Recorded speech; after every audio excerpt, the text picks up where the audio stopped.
Hallo liebe Freunde der Numerologie. Eigentlich bin ich heute voll platt. Ich weiß gar nicht, ob ich das Video durchhalte. Aber wir probieren es einfach, okay? Schauen wir mal, wie weit ich komme, bevor ich zusammensacke. Ich musste mir nämlich heute mein spätes Mittagessen, muss man fast sagen, verdienen mit Rasenmähen. Und ja, ich habe irgendwie die Größe von dem Rasen unterschätzt. Ähm, Und am liebsten würde ich mich jetzt hier irgendwo so unterm Baum legen und schlafen. Aber heute haben wir ein schönes Wetter und das möchte ich nutzen, um ein Video zu machen, weil gestern war das Wetter wirklich Horror hier. Ähm, Wir sind heute bei den Lebenszahlen wieder und heute sind wir bei der 5 von den 9 Zahlen, eine meiner Lieblingszahlen, die 5. Oberthema Freiheit, um es noch ein bisschen besser zu definieren, konstruktive Freiheit. Und vielleicht gehe ich danach noch ein bisschen kurz auf den zweiten Begriff ein, Veränderung. Sagt auch die 5 gerne, nenne ich auch gerne den Agent of Change. Wenn jemand die 5 auf seiner Lebenszahl hat, beziehungsweise den 5er Lebensweg geht, dann ist es ein Weg, ich nenne es auch gerne Achterbahn. Ja, also ein 5er Lebensweg, da geht es darum, den Erfahrungsschatz enorm zu erweitern. Und zwar die 5 Sinne sind da ganz ausschlaggebend. Dafür steht auch die Zahl 5 für die 5 Sinne. Die 5 ist auch eine physisch orientierte Zahl. Das heißt, das Erleben über die 5 Sinne, das will schon unglaublich benutzt werden. Und zwar zum Grunde von Erfahrung sammeln. Und da geht es nicht nur darum, eine Erfahrung zu sammeln, sondern möglichst vielfältig, möglichst breit, möglichst viele Erfahrungen machen. Auf allen Ebenen, um das zu finden, wo man dann sagt, Mensch, dabei will ich bleiben.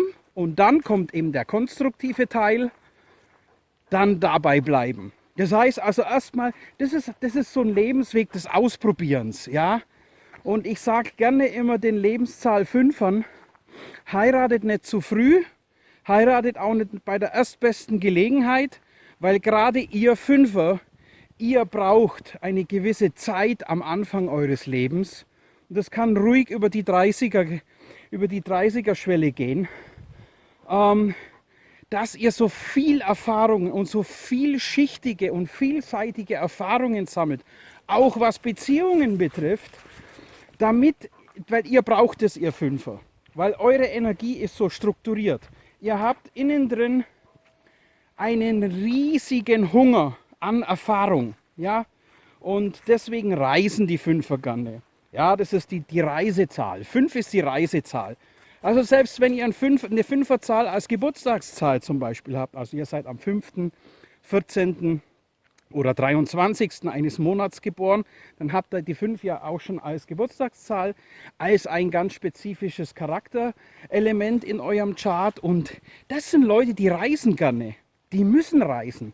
Und die 5, die will dort immer sein, wo was abgeht, also wo es nicht langweilig wird. Ja, also das Wort Langeweile gibt es bei einer 5 nicht. Und auf einem 5er Lebensweg kommen die Sachen und die Herausforderungen oft sehr unvorangemeldet. Ja, also die Lebenszahl 5, das ist der Achterbahnpfad. Da geht es rauf, runter, rechts, links. Und was hinter der nächsten Kurve ist, wird meistens nicht angesagt, weil es geht auf dem Lebenszahl 5er Weg darum, deine Flexibilität, deine Anpassungsfähigkeit, deine Beweglichkeit zu trainieren, weil die 5er sind unglaublich beweglich, sehr flexibel, sehr anpassungsfähig, multilingual, Multitasking-Leute, die können viele Sachen gleichzeitig machen. Deswegen sind sie sehr gut in administrativen Dingen, Management und so weiter. Ja, und die auch zum Beispiel musikalisch, ja, also ein Fünfer, der spielt nicht nur ein Instrument, das ist ihm zu wenig, ja, der braucht mehrere Sachen gleichzeitig. Und auf diesem Lebensweg, da geht es darum, all diese Fähigkeiten auszubilden. Das heißt, da wird es nicht langweilig, im Gegenteil, da kann es manchmal sogar etwas zu heftig werden, weil es auf dem Lebensweg darum geht, auch die Entscheidungsfindung zu trainieren, so nach dem Motto, oh, ich habe hier 1000 Möglichkeiten und jetzt habe ich das probiert, das probiert, das probiert, das probiert und das probiert. Und jetzt kommt der ganz wichtige Punkt bei der 5. Sie muss aus ihren Erfahrungen lernen. Das heißt, okay, zuerst muss ich erstmal lernen, überhaupt bereit zu sein, viel auszuprobieren. Das kann für eine 5 nicht einfach sein. Ich kenne viele Fünfer, die machen ihren 9 bis 5 Uhr Job, haben nie ein Lachen auf dem Gesicht und wissen nicht warum. Weil für einen Fünfer eigentlich, ob das Beziehungen sind, ob das Arbeit ist, ob das Privatleben ist, ob das geistige Interessen sind, Fünfer wollen Abwechslung. Die Routine ist für die wirklich Gift. Die brauchen einen Job, die brauchen eine Tätigkeit, wo sehr, sehr viel Unvorhergesehenes passiert und man darauf reagieren muss, weil die sind so gut. Ja, weil die so gut sind. Ich hatte mal eine Dame im Reading, die wollte Stewardess werden und ja, und die hatte sehr viele Fünfer in ihrem Chart und habe ich gesagt, super, das ist optimal, da bist du richtig gut aufgehoben, weil gerade als Stewardess zum Beispiel, erstens mal ist der Reisefaktor natürlich dabei und zum Zweiten, es ist immer irgendwas anderes, auf was man in der Arbeit reagieren muss. Es gibt kein geplantes, zwar schon eine gewisse Routine innen drin, deswegen konstruktive Freiheit, aus der Planung und der konstruktiven Seite heraus das Freiheitselement noch zusätzlich mitnehmen. Die Fünfer, das sind so innen drin immer so ein bisschen Rebellen, weil die 5 ist die Zahl, die bricht die 4 auf, die zu sehr kristallisiert ist und die bringt Neues, Fortschrittliches ins Leben. Und die Fünfer, die haben eine sehr, sehr offene Lebenseinstellung. Normalerweise ein normaler Fünfer hat eine sehr offene Einstellung, multikulturell eingestellt, multireligiös eingestellt, noch weiter gesprochen, eigentlich aller Couleur offen an Menschen, an mentalen Systemen, an religiösen Systemen. Die sind unglaublich spirituell interessiert, auch mal Sachen auszuprobieren. 5, ja, ist die Sex, Drugs und Rock'n'Roll-Zahl, also die 5 Sinne, die natürlich immer hungrig sind, irgendwas zu erleben. Da probiert man natürlich auch vieles aus. Da sind die Fünfer ein bisschen prädestiniert, da oft auch ein bisschen da über den Rand hinauszugehen. Da müssen die aufpassen, liebe Fünfer, passt auf euren Körper auf. Ihr Fünfer müsst wirklich auf euren Körper aufpassen, weil der zahlt es euch bei den Fünfern nämlich meistens dann sehr, sehr unverhofft heim, wenn ihr es zu übertreibt mit den Sinnesfreuden zu befriedigen. Sex spielt natürlich auch eine riesige Rolle bei der 5, ist eine physische Zahl, will viel ausprobieren. Ja, Männlein, Weiblein, alles was so geht. Die 5er ist eine Rock'n'Roll-Zahl, die Rebellen habe ich schon mal angedeutet. Ja, also der klassische Rebell, der sich keiner Konvention richtig so einordnen möchte. Ja, eine Hippie-Zahl, könnte man vielleicht aussagen. Veränderung, der zweite Punkt. Die Zahl 5 auf dem Lebensweg, die möchte, dass du dich veränderst. Und zwar ständig. Und das heißt, auf einem Lebenszahl 5, da gibt es keinen Plan, so nach dem Motto, eine Sache machen und das fürs ganze Leben. Sondern bei der 5 geht es darum, immer wieder was Neues mal auszuprobieren. Und wenn etwas nicht passt, dann auch das Loslassen lernen. Auch eine sehr, sehr wichtige Lektion bei der 5, das Loslassen lernen aus einer negativen Erfahrung kann eine sehr, sehr große Challenge sein für die Fünfer. Ja, also die bleiben dann trotzdem in ihrem Routinekreis, dann doch, ich traue mich nicht und so. Aber da geht es dann wirklich um diesen Prozess, okay, ab, weg, die Erfahrung ist gemacht, die war nicht gut, nächste Erfahrung ausprobieren. ja, weil das Leben vielleicht da anklopft. Also Veränderung, Change, ja. Im Negativen kann es natürlich dann zum Beispiel passieren, dass solche Leute sich überhaupt keiner Veränderung eben öffnen, wie ich das schon vorher gesagt habe, oder das mit der Freiheit ein bisschen zu sehr übertreiben und den konstruktiven Aspekt weglassen und dann sagen, hey, ich bin frei, ich lebe nur nach meinen freien Regeln, ich unterwerfe mich gar nichts, ja.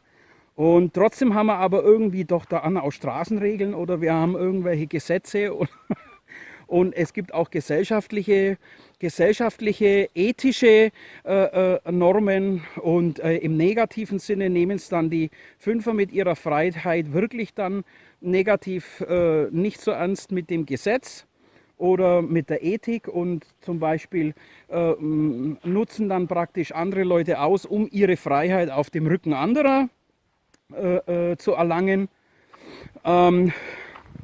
Oder, wie ich das schon vorher angedeutet habe, die müssen mit ihrem Körper aufpassen, gut umzugehen und dem nicht zu viel an Sinnesgenüssen zu viel zuführen, weil da seid ihr Fünfer ein bisschen verwundbar. Ja, also Sport ist da immer gut für euch und gerade die Fünfer, das sind eigentlich Adrenalin-Junkies, also die sind eigentlich ein gesunder Fünfer, der ist immer in der Sportart zum Suchen und zum Finden, wo es irgendwie abgeht. Ja, also ob das jetzt Fallschirmspringen ist oder Paragliding oder irgendetwas. Ja, viele Formel-1-Fahrer haben die 5 in ihren Charts. Ja, das sind einfach Adrenalin-Junkies. Das muss ich spüren, den Speed. Ja,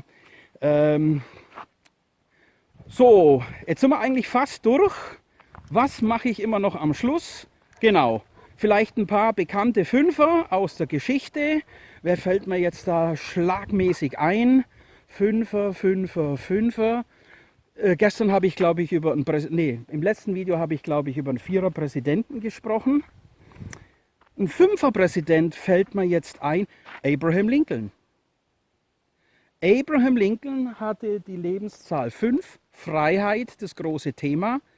Und ich finde, er ist in die Geschichte eingegangen als der Befreier, Sklavenbefreier. Freiheitskämpfer finden wir viele bei den Fünfern, die für irgendwelche Freiheiten als Symbolfigur gelten. Da gehört auch unter anderem der Simon Bolivar dazu. Das war ein Fünfer. Das ist eigentlich für ganz Südamerika eigentlich die Heldenikone, Simon Bolivar. Und aus der aktuellen Zeit, ein, zwei Fünfer, wer fällt mir da ein? Ja gut, bei den Schauspielern, da kenne ich mich einfach gut aus. Denzel Washington, ein Lebenszahl Fünfer. Und ich bin ein Riesenfan von den Denzel Washington Filmen. Ich glaube, ich habe fast alle Filme von ihm gesehen, weil sie abwechslungsreich sind. Ja? Und das macht die 5 aus. Die 5 muss wirklich so vieles ausprobieren. Und ein Schauspieler, so ein Fünfer-Schauspieler, jetzt wie Denzel Washington, schaut euch seine Historie an in den Filmen. Ich glaube, der hat schon alles gespielt, was man spielen kann. Die glorreichen 7 habe ich gesehen kürzlich, genau. Da hat er jetzt sogar noch in einem Western mitgespielt. Also der hat alles schon gespielt, Gangster, Alkoholiker, alles mögliche, Pilot. Alles, was man sich vorstellen kann, immer wieder was anderes. Den kann man wirklich nicht so richtig in eine Schublade stecken, weil er so vielseitig ist. Ja. Und wenn wir jetzt da über die schlechten Leute mal auch gesprochen haben, die sich so die Freiheit nehmen, das Gesetz nicht so wahrzunehmen, um ihre Freiheitswünsche zu befriedigen, da fallen mir wirklich 2 Leute ein, die habe ich intensiv studiert. Das sind die 2 Staatsfeinde Nummer 1 von 2 Ländern gewesen. Und ich glaube, danach gab es gar keine Staatsfeinde Nummer 1 mehr in der Hinsicht. Aber der erste Staatsfeind Nummer 1 in der amerikanischen Historie, das war John Dillinger, Lebenszahl 5. Eine irre Geschichte, aber der hat wirklich das Wort Freiheit wirklich ausleben wollen wie noch was. Der hat gesagt, okay, raube ich halt hier eine Bank aus und dann, weil es die Gesetze eben damals noch zugelassen haben, schwupp, gehe ich über die Grenze und kann mich dann im anderen Staat an den Strand legen und lache über die anderen. Der zweite Staatsfeind Nummer 1, da war in den 70er Jahren in Frankreich. Das war Jacques Marin. Schaut euch die 2 Filme an mit Vincent Cassel. zwei super Filme und ich kannte den überhaupt nicht. Ich wusste überhaupt nichts von dem. Bankräuber auch. Ein Enfant terrible, exzellent, was der da durchgezogen hat. Aber wie gesagt, auch er hat sich seine Freiheit eben auch rausgenommen auf dem Rücken des Gesetzes und gegen das Gesetz. Und beide hat es am Schluss dann einen großen Preis gekostet. Okay, das war's für heute. Die 5, jetzt habe ich doch durchgehalten. So, ich wünsche euch noch einen schönen Tag. Keep your spirits high. Your number rocks. Wir sehen uns. Tschüss.